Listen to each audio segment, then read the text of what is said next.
राधा राधा राधा राधा राधा राधा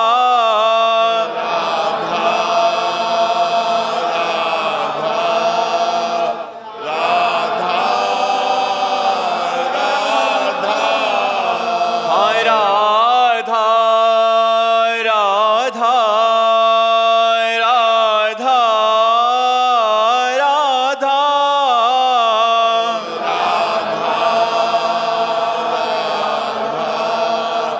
राधा राधा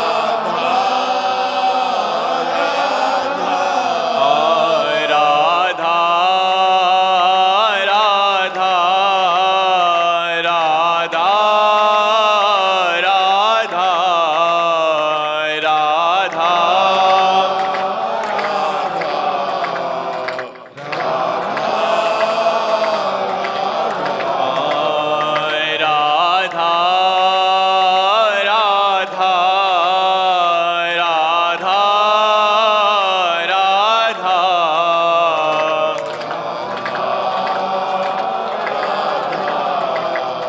राधा राधा राधा श्री राधा वल्लभ लाल की, समस्त संत हरि भक्तन की, श्री वृंदावन धाम की, सद्गुरुदेव भगवान की। श्रुति जी। राधे राधे। महाराज जी राधे राधे। महाराज जी, सामने वाला जब गुस्से में है तो मुझे कई बार ये समझ नहीं आता कि मुझे क्यों गलत कहता है सामने। क्योंकि हम गलत किए हैं, आज नहीं तो कल, तभी हमें गाली पड़ती है, तभी हमसे कोई गुस्सा होता है। वो व्यक्ति गुस्सा नहीं होता, हमारा कर्म उसकी खोपड़ी में बैठ के गुस्सा दिलवा करके और हमको गाली दिलवाता है। हमारे पाप का मार्जन होता है। सही पूछो, यहाँ कोई ऐसे भी नहीं कर सकता। अगर ऐसे कर रहा है तो हमारा कर्म है और उसको प्रेरित करके वो ऐसे करवा रहा है। हम चूंकि वर्तमान को केवल देख रहे हैं, भूत को तो देखा नहीं। जैसे ए भाई, अगर तुम इनके भूत के कार्य को जानो तो तुम यही कहोगे भगवान ने सही किया। हाँ, भगवान ने सही किया, लेकिन हम भूत के कार्य को तो जानते नहीं। हम वर्तमान के दृश्य को देखते हैं। यहाँ जो भी हो रहा है, हम अपने कर्मों का भोग भोग रहे हैं। हम अपने अपने कर्मों का भोग भोग रहे हैं। जैसे पूर्व में हमारे द्वारा जो कर्म होता है वो अधिक रूप लेकर के हमें दंड देता है। तो इसमें कर्म विधान है, भगवान का नहीं। बोले भगवान ने उसको प्यार किया, नहीं, भगवान के वो भी प्यारे थे, ऐसा नहीं था। भगवान सब मम प्रिय सब मम उपजाए, पर कर्म प्रधान विश्व रचि राखा, और जो जस करे ताज फल चाखा। इसमें चूंकि कर्म हमारा भूत में होता है, भूत के पर्दे में, उसे हम देख नहीं पाते। और वर्तमान में जब दंड मिलता है तो लगता है भगवान बड़ा निर्दयी। हमारा अकेला लड़का था 20 साल का, उसको भगवान ने मार दिया। हमने क्या किया? भगवान की पूजा की, भगवान की आराधना की। भगवान ने हमारे साथ क्या किया? ये जीव भगवान पर अश्रद्धा कर लेता है, जबकि ऐसा नहीं है। वो बड़े कृपालु हैं, पर उसकी आयु ही कर्म के अनुसार इतनी थी। अब आप पूजा करो या न करो, 20 साल में हो जाएगा।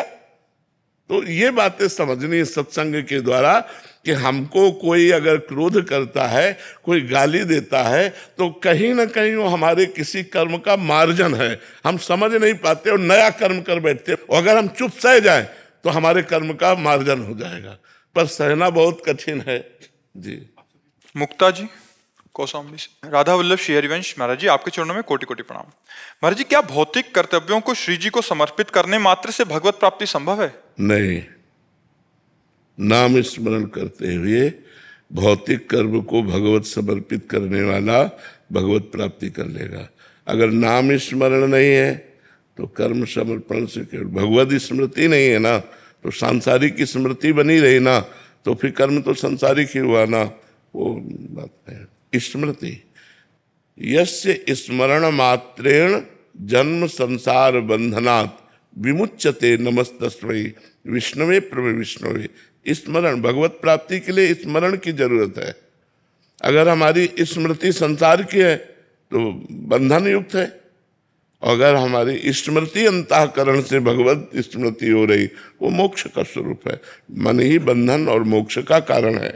विषय चिंतन करने वाला मन बंधन का कारण है और भगवत चिंतन करने वाला मन मोक्ष का कारण है। यदि आपका चिंतन विषय चिंतन हो रहा है तो आप कुछ भी क्रियाएं करें, परिणाम में तो आपको बंधन प्राप्त होगा। अगर भगवत चिंतन हो रहा है और कर्म शास्त्रीय विधान के अनुसार हो रहे हैं तो भगवत प्राप्ति निश्चित है। फिर कर्म समर्पण से भगवत प्राप्ति हो जाएगी। नाम जप जरूर चाहिए।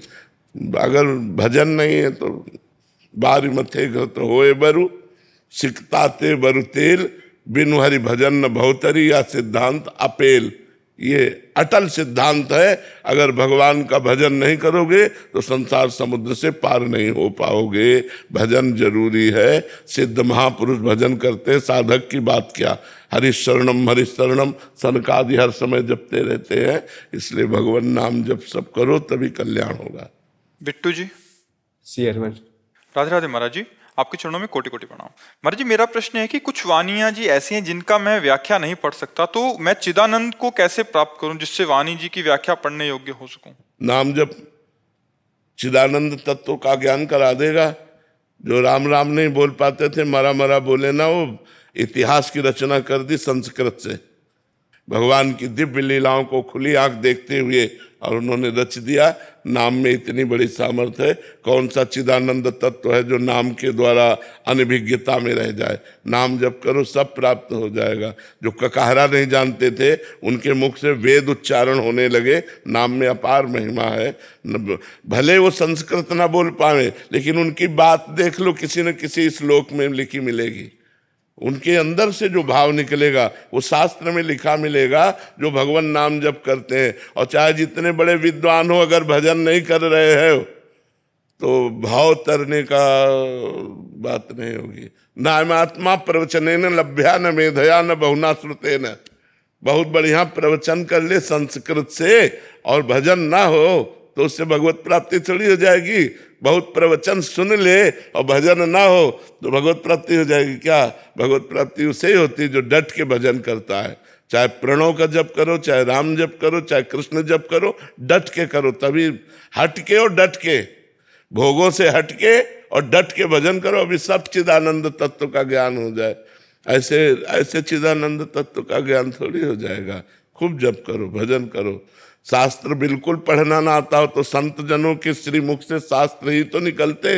सरल भाषा में संतों ने शास्त्रों के अर्थ का गान किया है, उसे श्रवण करो और भजन करो, बढ़िया काम बन जाएगा। राधे राधे महाराज जी। महाराज जी, आप कह रहे हैं कि आपका प्रश्न है कि ईर्ष्या करने वाला इतनी ईर्ष्या क्यों करता है? क्या ईर्ष्या में व्यक्ति किसी का इतना नुकसान भी कर सकता है? वो व्यक्ति दूसरे का जीवन पूरी तरह जो ईर्ष्या करता है वो दूसरे का नुकसान तो क्या कर पाएगा, उसका खुद नुकसान हो जाता है, उसका खुद पतन हो जाता है। उसे कोई दंड मिलेगा? और क्या, उसका खुद पतन हो जाता है। जो ईर्ष्या करता है, मत्सरता करता है, मत्सरत मेरे से आगे निकला जा रहा है, इस बात से जलता है, तो वो उसका नुकसान कर पाए न कर पाए, अपना नाश जरूर कर लेगा। ईर्ष्या करने वाला अपना पतन जरूर कर लेता है, अपना नाश कर लेता है। इस ईर्ष्या की वजह से मैं काफी परेशान हूँ। और आप ही नहीं परेशान हो, पूरा विश्व परेशान है। पूरा विश्व परेशान है। अपने घर में सुख पूर्वक रहने की व्यवस्था लेकिन पड़ोसी के घर में ज्यादा है, तो हम अपने घर में रहते हुए भी जल रहे क्योंकि पड़ोसी के घर में ज्यादा है। हाँ, हमें अपने घर का सुख नहीं भोग रहे, हम पड़ोसी के घर के सुख का दुख भोग रहे। ये ईर्ष्या सबके दिमाग में है। कंचन तजना सहज है, सहज तिया का नेह, और मान बड़ाई ईर्ष्या दुर्लभ तजना है। ईर्ष्या बहुत बड़ी चीज है, इसको समन करना भगवान की कृपा से ही होता है। और ईर्ष्या जो करता है वो दूसरे का अहित करे या ना करे, अपना अहित जरूर कर लेता है, अपना पतन जरूर कर लेता है। हमें चाहिए नाम जप करते हुए दूसरे के द्वारा ईर्ष्या जो हमारे प्रति की जा रही, हम उसको क्षमा करें और उसका मंगल मनाएं। लाल बाहू शाह जी।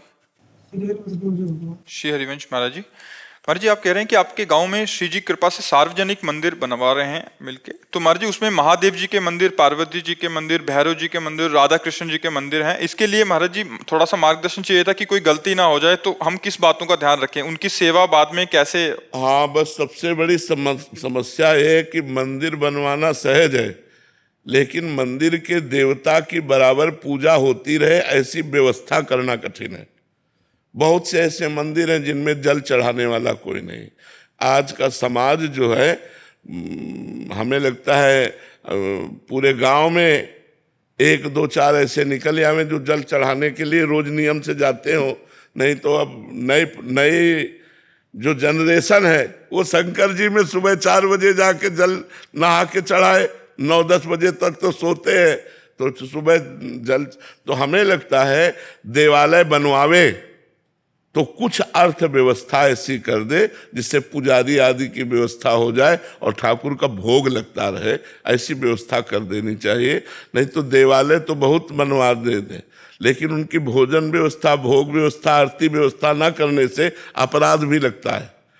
मान लो मंदिर है, अब जले नहीं चढ़ रहा, भोगे नहीं लग रहा, मंदिर हमने बनवा दिया तो अपराध बन रहा है ना। प्राण प्रतिष्ठा हुई, देवता विराजमान है, भगवान विराजमान है। विजया जी। श्री हरिवंश। श्री हरिवंश महाराज जी। महाराज जी, ऑफिस के काम का चिंतन होने से प्रभु का पूर्ण रूप से चिंतन या निरंतर भजन नहीं हो पाता। कहीं ना कहीं ये चिंतन भी बना रहता है कि बच्चों को भगवत प्राप्ति हो। महाराज जी, कैसे मैं इन दोनों बातों को मिटाकर शामा शाम की देखो, सब शास्त्रों से सम्मानित और सब ऋषि मुनि और संत महात्माओं से प्रतिपादित हम आपको बात बताते हैं। हम ऑफिस गए, राधा अपना काम शुरू किया, फिर बीच में याद कर लिया राधा।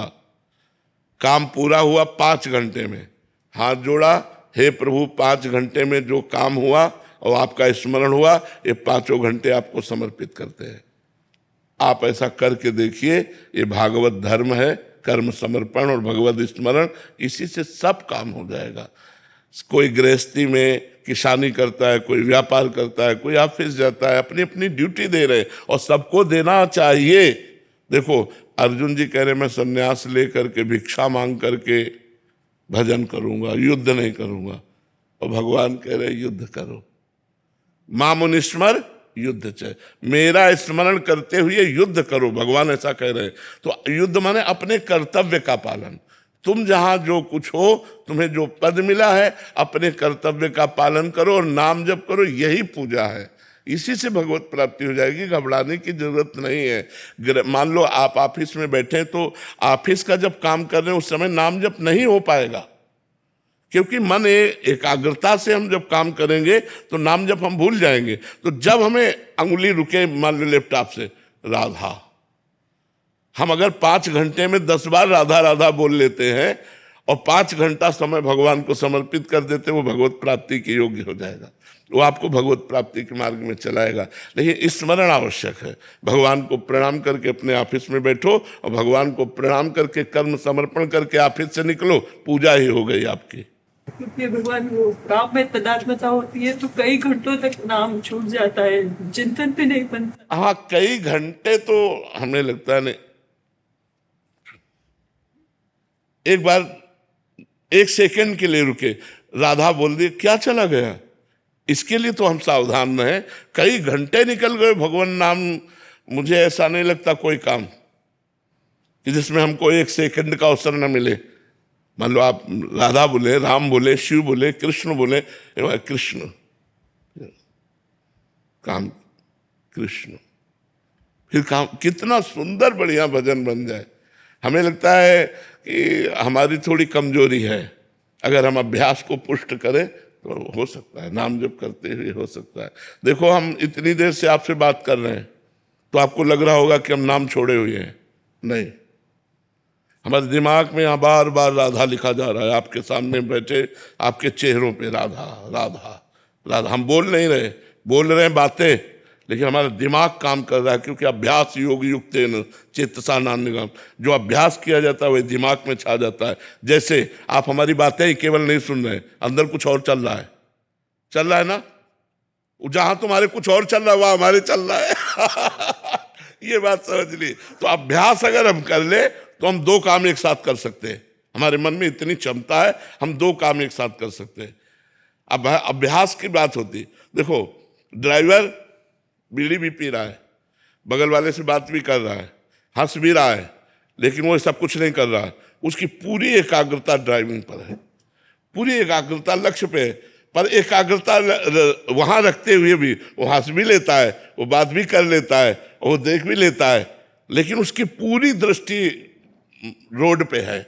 जरा सा चूके कि एक्सीडेंट हो जाएगा, ऐसे हमें चलना है कि हमें बात भी करनी है, हमें हंसना भी है, लेकिन हमारी एकाग्रता भगवान पे रहे। एकाग्रता है जो भगवान पे रही कि मैं भगवान का कार्य कर रहा हूं, तो आपकी वो भक्ति हो जाएगी। रसखान गोविंद यूं भजिए जो नागरिको चित गागर में, जैसे ब्रजवासिनी गोपियां 3-3 मटकी ऊपर जल की रखे हुए, हाथ में बाल्टी है, रस्सी है, और बात करती हुई हंसती हुई जा रही, लेकिन पूरी एकाग्रता सर पे है कि जरा सा बैलेंस बिगड़ा कि पूरी मटकी आ जाएगी नीचे। रसखान गोविंद यूं भजिए जो नागरिको चित गागर में, ऐसे हम गोविंद का भजन करें। अनुराग लता सचरी। श्री हरिवंश महाराज जी, आपके चरणों में कोटि कोटि प्रणाम। महाराज जी, आपने एक बार सत्संग में बोला कि सेवा से तन की शुद्धता होती है और सुमिरन से मन की। इसमें तन की शुद्धता का आश्रय महाराज जी कैसे समझें, कृपया। हाँ, तन से हमारे पाप कर्म होते हैं। जब हमारा शरीर शुद्ध हो जाएगा तो हमारे शरीर से पाप कर्म नहीं होंगे। पाप कर्म की व्याख्या कहाँ तक करे? जो धर्म विरुद्ध है, शास्त्र विरुद्ध है, जिसमें किसी को दुख पहुंचता है, किसी की हिंसा होती है, ऐसे कोई भी कार्य जिसका शरीर शुद्ध हो गया है उससे नहीं होगा। तो शरीर शुद्ध होने को तो निष्पाप शरीर, पवित्र शरीर, वो जहां चरण रख दे वो स्थान पवित्र हो जाए। तीर्थी कुर्वन्ति तीर्थानि, वो तीर्थों में भ्रमण करता है, तीर्थों को तीर्थत्व प्रदान करने के लिए इतना पवित्र हो जाता है। सेवा से शरीर पवित्र हुआ तो शरीर का राग नष्ट हो गया, मन पवित्र हुआ तो मन की चंचलता नष्ट हो गई। मन और तनय में तो हमारी आसक्ति है, तो हम अनासक्त होकर भगवान से प्रेम करने लगे। तो हमारा शरीर जब तक अपवित्र है तब तक इसमें राग रहता है, और जब शरीर पवित्र हो जाता है तो इससे भी वैराग्य हो जाता है। तो जब शरीर से भी वैराग्य हो जाए, कोई पाप कर्म न बने, तो समझना चाहिए शरीर पवित्र हो गया। और जब मन निरंतर भगवान का चिंतन करे, भगवान के चिंतन में पुलकित हो जाए, रोमांचित हो जाए, तो समझना चाहिए मन पवित्र हो गया। जब मन और तन पवित्र हो गया तो भगवान का स्वरूप अपने आप अनुभव में आने लगता है। महाराज जी, आपके श्रीमुख से सुना है कि मूल तो मन ही है महाराज जी, शरीर की क्रियाएं कराने वाला। हाँ, पर मन लगा शरीर में है ना, मन शरीर में लगा है। अगर हमारा शरीर अपवित्र है तो अपवित्र क्रियाओं की बढ़ोतरी करेगा मन, अगर शरीर पवित्र है तो इनका कनेक्शन है। अच्छा, इसीलिए पवित्रता का निर्वाह। हाँ, इसीलिए हम स्नान, कपड़े पवित्र, पवित्रता, जिससे हमारा मन पवित्र हो। मूल तो मन में आएगा, पर मन स्थूल शरीर में फंसा हुआ है। तो स्थूल शरीर जब हमारा पवित्र होगा तो सूक्ष्म शरीर में मन आता है, वो भी पवित्र हो जाएगा, और कारण शरीर में स्वभाव आता है, वो भी पवित्र हो गया। तीनों पवित्र हो गए तो आप तो परम पवित्र है ही, आत्मस्वरूप है, आपको अनुभव होने लगेगा। जैसे स्वच्छ और निर्मल जल में नीचे क्या पड़ा है ये हमें दिखाई दे देता है, ऐसे परम पवित्र निश्चल मन में भगवान के स्वरूप का अनुभव। इंद्रियाणाम मनश्चास्मि, भगवान गीता जी में कहते हैं इंद्रियों में मैं मन हूं, तो वो अनुभव में आने लगते हैं। वनिका जी, दिल्ली से। श्री हरिवंश। श्री हरिवंश महाराज जी, महाराज जी, आपने जीवन में इतने कष्ट अकेले ही सहे हैं महाराज जी। हम तो कुछ थोड़ी सी भी प्रतिकूलता या फेल होने पे एकदम हारा हुआ फील करते हैं महाराज जी। इस समय में महाराज जी अपने आप को कैसे संभाले महाराज जी? दिमाग में बस वही घूमता रहता है। तो भगवान के नाम जप में और भगवान के चरणों के आश्रय में बहुत बड़ा बल है। अगर हम भगवान का आश्रय न लिए होते तो हमारी दुर्गति हो जाती। आज भी जैसे कष्टमय शरीर है, लेकिन भगवान के आश्रय में है तो एक आनंद है, एक शीतलता है। भगवान के आश्रय के बिना विपत्तियों से, दुख से, संकट से नहीं हटा जा सकता। एक तो आई हुई विपत्ति होती है, हम लोगों ने तो जानबूझ के कष्ट सहे, नियम पूर्वक, मांगना ही नहीं है, जो सामने आ गया वही पाना है। कई कई दिन भूखे रहना, गर्मी, सर्दी, बरसात सब सहना, पर प्रभु के लिए तो उन्होंने ऐसी सामर्थ्य दे दी जो अब कष्ट कष्ट लगता ही नहीं है, अब कोई दुख दुख लगता ही नहीं है, सुख से डर लगता है, बड़ाई से डर लगता है, अब गाली देने वाले से डर नहीं लगता, अपमान करने वाले से डर नहीं लगता। ये भगवान की कृपा से होता है। इसलिए नाम जप करो, भगवान का आश्रय लो, तो बहुत बल है भगवान में, बहुत बल है। सबसे बड़ा अगर जीवन में कष्ट कोई अनुभव में होता है तो अकेलापन का होता है, नहीं होता? कोई तो हो, जहाँ बचपन से कोई नहीं है, प्रभु के सिवा ना आप भी है, अब तो आखिरी फिल्म चल रही है तो जीवन के पूरे जीवन की फिल्म थी, अब उसका अंतिम निर्णय चल रहा है कब राधे श्याम हो जाए। ये तो पक्का बच्चा, आज नहीं तो कल, कल नहीं तो परसों, परसों नहीं तो बरसों चाहे निकल जाए पर जाना तो है इला। इसका नाम मृत्यु लोक है, मृत्यु लोक में जाना तो पड़ता ही है। तो हम सबसे बड़ी बात बता रहे हैं, यदि भगवान को अपना दोस्त मानोगे, भगवान को अपना मानोगे तो कभी निराश नहीं होगे।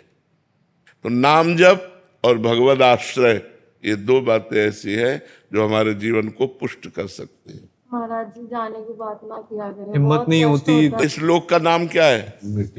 मरना तो पड़ेगा ही देख के भी दुख होता है महाराज। हाँ, पर अब जाना तो पड़ेगा ही नहीं, आज नहीं तो कल, कल नहीं तो परसों। ये तो लोक है, मृत्यु लोक है, यहाँ ट्रांसफर होना ही है, सबको जाना है। जाने की तैयारी कर लो। जो पहले से तैयार न थे, पछता पछता कर चले गए। हम तुम सबको जाना है।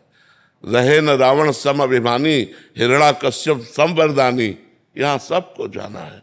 इसलिए नाम जप करो और भगवान से प्यार करो।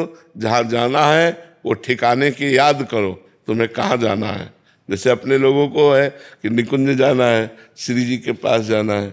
जब तक शरीर है उनका जस गा रहे हैं, शरीर छूटा अपने प्यारे के पास पहुंच गए, अपने घर पहुंच गए।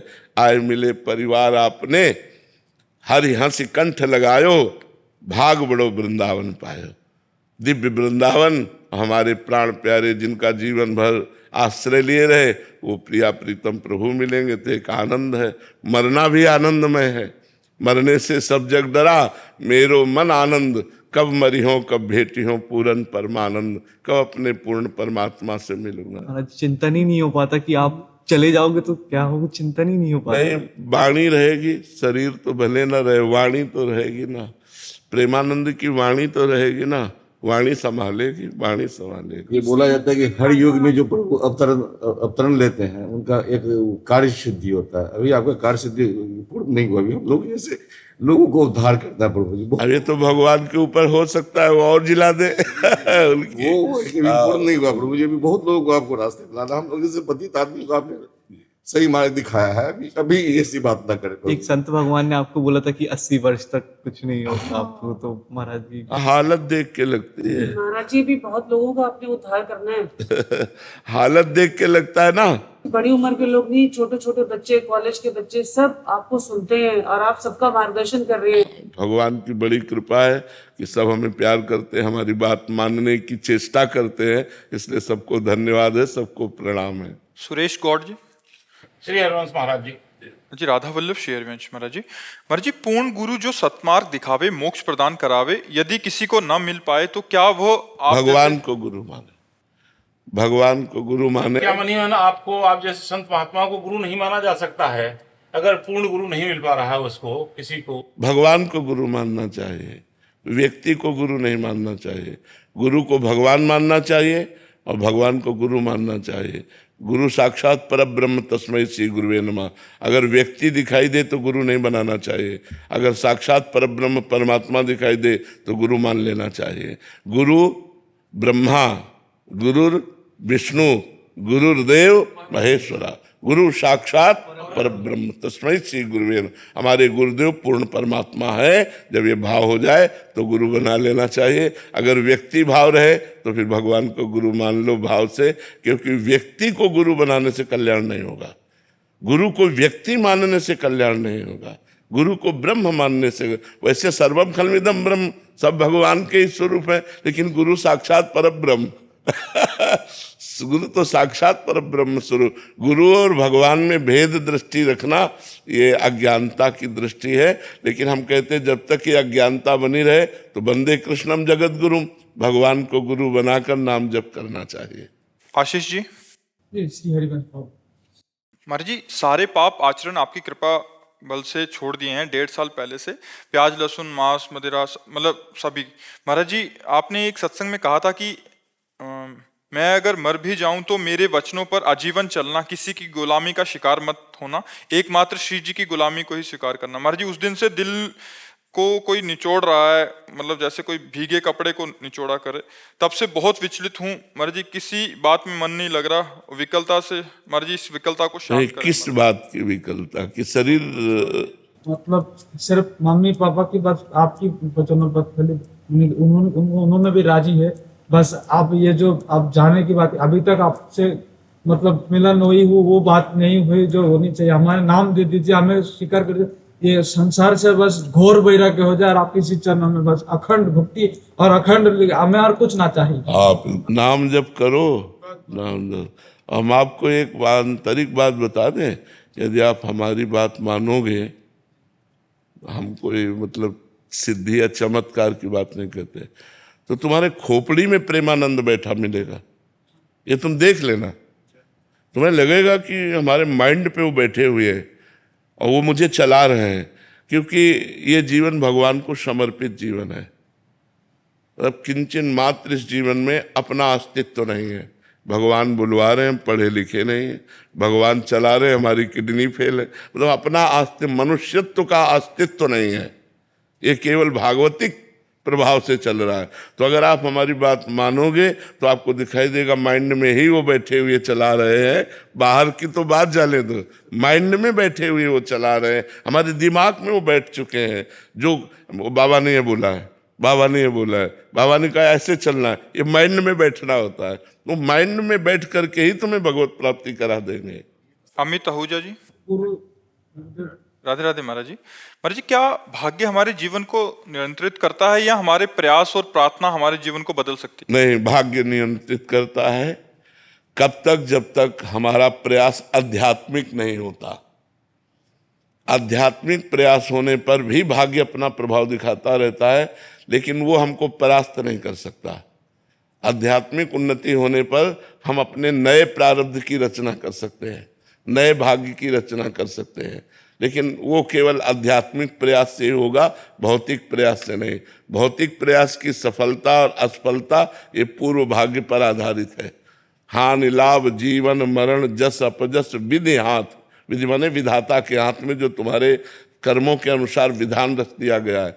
अब उसको भोगते हुए हम नए जीवन को, हाँ, तो हम उस आध्यात्मिक मार्ग से ही चल सकते हैं, तब हम प्रकाशित कर सकते हैं नए जीवन को। नहीं तो वो कर्म के आधार पर भाग्य पर ही निर्धारित रहेगा, वो स्वयं में इतना प्रबल नहीं है। स्वयं में प्रबलता पुरुषार्थ अध्यात्म की, भजन की, तपस्या की, व्रत की, नियम की, तीर्थयाटन की, इनको जो हम करते हैं तो हम अपने भाग्य का परिवर्तन कर सकते हैं। आगामी, वर्तमान को नहीं, आगामी भाग्य का परिवर्तन। महाराज, कर्म से भाग्य बनते हैं या भाग्य से कर्म?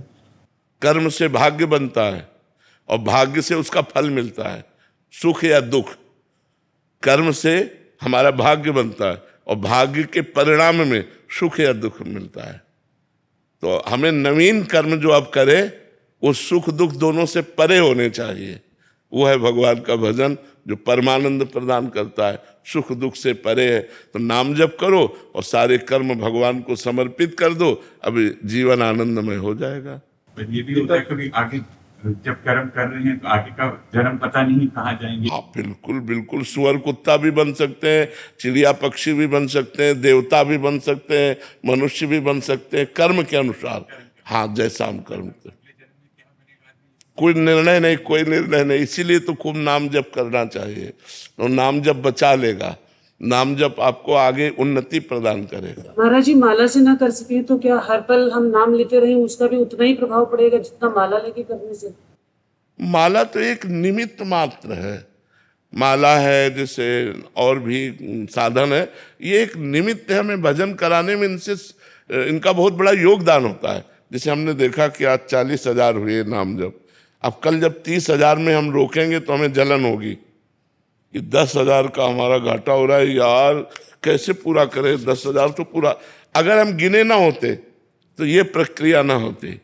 तो हमें लगता है गिनने से हमें ज्यादा लाभ मिलता है कि आज हमने 50,000 किए, चलो कल 40,000 किए थे, आज 50। अब 50,000 से नीचे उतरने में आपको अच्छा नहीं लगेगा। तो मुझे लगता है नए साधक को गिनकर करना चाहिए, माला से, काउंटर से, जैसे भी बने, तो उससे हमारी रुचि बनती है, वैसी संख्या बनती है। अब ऐसे हमारा घंटा भर मन लगा और कभी बिल्कुल ना लगा तो फिर वो ठीक नहीं रहेगा। एक नियत संख्या से जब किया जाता है तो हमारी भजन में प्रवृत्ति होने लगती है। अब जैसे आप रोज 50,000 नाम जप करो तो 50,000 का तो अभ्यास हो गया, और 10-5,000 आप एक्स्ट्रा में घसीट सकते हो, तो धीरे धीरे हम भजन वृत्ति बढ़ा सकते हैं। तो ऐसे हमें पता ही नहीं चला कितना जप हुआ।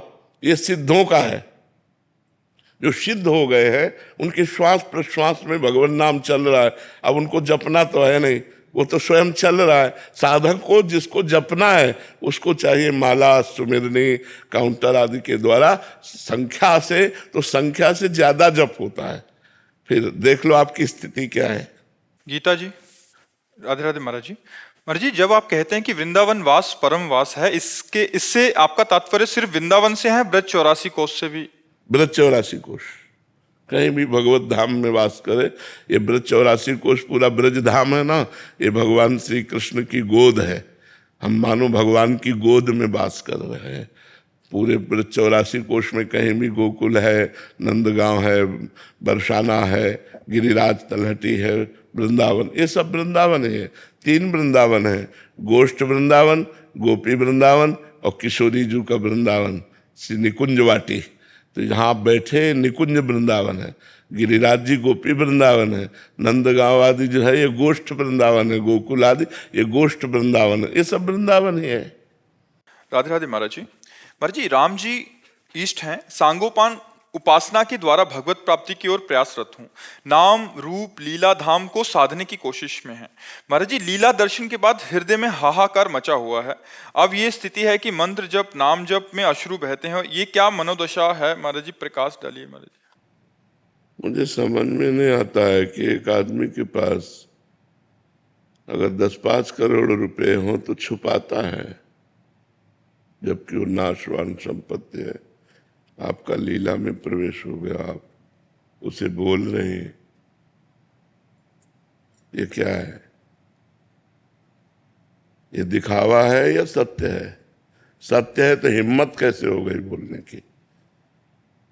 मेरी समझ में नहीं आता। हाहाकार मचा हुआ, आप शांत बैठी हुई, काहे को? सच्चाई से चलो तो वास्तविक प्रेम को प्राप्त हो जाओगी। बनावट से क्या होगा? बुरा मत मानना। हमें आपकी बड़ाई करके आपको पतन में नहीं पहुंचाना है। जहां आप बैठी हो यह आध्यात्मिक क्षेत्र है, सत्य क्षेत्र है। सत्य से भजन करोगी तो वास्तविक प्रेम प्रकट हो जाएगा, और जब प्रेम प्रकट हो जाता है तो अनिर्वचनीयम प्रेम स्वरूपम, मुका स्वादनवत। जैसे गूंगे को गुड़ खवा दिया जाए, पूछा जाए कैसा है, तो बस उसकी चेष्टा से बाहर ही जान सकते हो, वो बोल नहीं सकता। ऐसे मुका स्वादनवत जो आचार्यों ने कहा है, तस्मात् शास्त्रम प्रमाणम, शास्त्र प्रमाणित कोई भी स्थिति होती, मनमानी स्थिति नहीं होती। इसलिए भगवान के लीला चरित्रों का गायन करो, नाम जप करो और अपने को छुपाओ, जिससे आपका प्रेम वास्तविक भगवत प्रेम बन जाए और भगवान की प्राप्ति हो जाए। ये दैन्य मार्ग है, ये अहंकार का मार्ग नहीं है, ये सभा में कहने का मार्ग नहीं है। आप अपने प्रेम को कभी सभा में कहा? सांसारिक प्रेम को? फिर भागवतिक प्रेम को कैसे कह दिया? इसका मतलब है नहीं। अगर है तो कह कैसे सकते हो? ये बनावटी प्रभु को पसंद नहीं। मोह कपट चल छिद्र न भावा, निर्मल मन जन सो मोह पावा। बहुत ये निर्मल मार्ग है। तृणादपि सुनीचेन, जो अपने को सबसे नीच समझता है, तरोरिव सहिष्णुना, जो वृक्ष के समान सहनशील होता है। अमानिना मान देन, जो स्वयं अमानी रहकर दूसरों को सम्मान देता है। कीर्तनिया सदा हरि, वो भगवान का भजन करने वाला होता है। अभी चलो, किसी से कहो मत, चुपचाप चलो। गुरुजी बस आपके सामने ही, हाँ, फिर भी नहीं, बाकी कहीं नहीं करते। शांत शांत और खूब नाम जप करो भगवान का। और इतना समझ लो कि विरह में जो सुख है वो ब्रह्मा को परमेष्ठी पद में सुख नहीं है। फिर जो भगवान के मिलन में सुख है, उस सुख का तो वर्णन ही नहीं किया जा सकता। इसलिए नाम जप करो, लीला गायन करो, लीला श्रवण करो और अपने भाव को गुप्त रखो। जी। लवदीप सिंह जी। राधा वल्लभ श्री हरिवंश। श्री हरिवंश महाराज जी। महाराज जी, लगभग 2 वर्ष पूर्व से आपका सत्संग और एकांतिक वार्तालाप से प्रेरणा लेकर राम नाम का जप प्रारंभ किया है महाराज जी। आपकी बहुत कृपा है महाराज जी। आपके एक सत्संग में सुना था कि महाराज जी आपने अपने समीप रहने वाले संतों को हमारे बच्चे कहकर संबोधित किया था। गुरुदेव, हम जैसे ग्रस्त भी आपके चरणों की शरण में यही प्रार्थना करते हैं कि हम भी आपकी संतान हैं। देखो, दुर्वासा जी परम पवित्र महान तपस्वी, दूब का रस पीकर तपस्या करने वाले हैं। भगवान के विरक्त तपस्वी है। अम्बरीश जी गृहस्थ है, तपस्वी नहीं है, भगवान के प्रेमी भक्त हैं। तो जब भगवान की सभा में, जैसे भक्तों की सभा में भगवान का जस होता है, भगवान की महिमा गाई जाती है, ऐसे भगवान की जब सभा लगती है तो भक्तों की महिमा गाई जाती है। तो ये हुआ कि इस समय मृत्यु लोक में सबसे महान भक्त कौन? तो देवर्षि नारद जी ने कहा, इस समय आपके परम पावन भक्तों में वैसे सब महान ही है, पर सर्वश्रेष्ठ अम्बरीश जी है।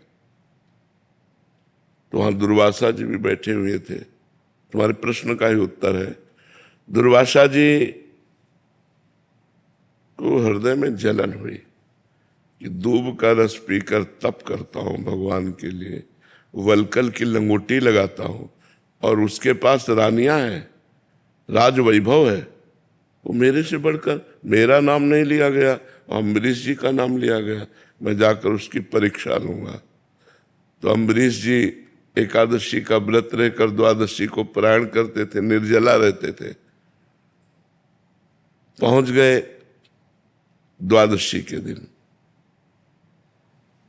तो गृहस्थ का धर्म है या भगवत भक्त का धर्म है, आए हुए संत को तुरंत स्वागत करके अतिथि के लिए निमंत्रण करना, आतिथ्य निमंत्रण करना।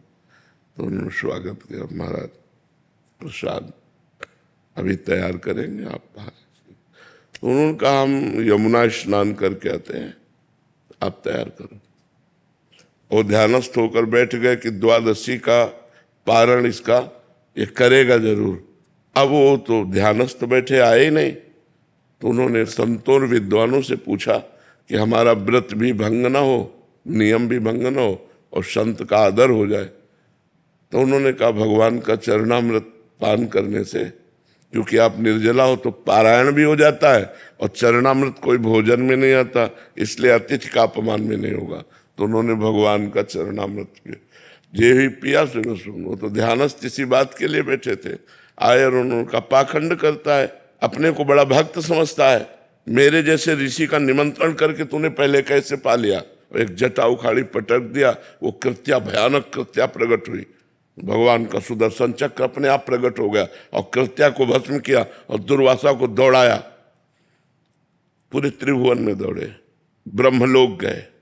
ब्रह्मा जी ने सुदर्शन जी को नमस्कार किया, क्योंकि भगवान के परम पावन अस्त्र हैं। और दुर्वासा जी से कहा कि मेरी सामर्थ्य नहीं कि मैं रोक सकूं। भगवान शंकर के पास गए, उनका मेरी सामर्थ्य नहीं, हरि के पास जाओ।